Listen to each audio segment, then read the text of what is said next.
Isa na namang pinagpalang araw sa inyong mga idolo.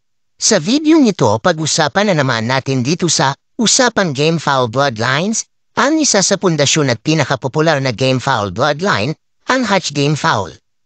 Ang mga Hutch Gamefowl ay nagmula kay Sanford Sandy Hutch ng Long Island, New York. Ang manok na ito ay ipinangalan niya batay sa kanyang apelyido na Hutch.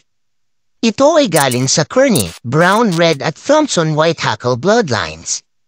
Ang mga Hutch ay kilala na mabilis na mag-mature na nagbibigay sa kanila ng malakas na katawan at matibay na buto kahit bata pa sila. Gayun din, sila ay palaging nasa magandang kondisyon anuman ang panahon. Ang kulay at hitsura naman nito ay light red to dark red ang kulay ng balahibo, pula o lemon ang kulay ng hackle o balahibo sa leeg, itim ang dibdib, straight comb at picomb, mapupula ang mata, medium to high station, at dilaw, berde o asul ang kulay ng paa.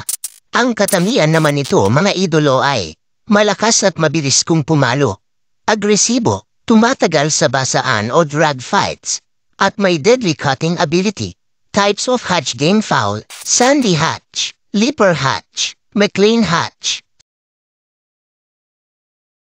Spangle Hutch, Blueface Hutch, Gilmore Hutch, J.D. Perry Hutch, Walton Hutch, Doc Robinson Hutch, at iba pa. Ikaw, idolo, anong Hutch Gamefowl ang meron ka?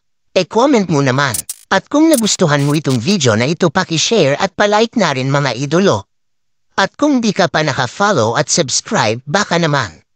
Salamat!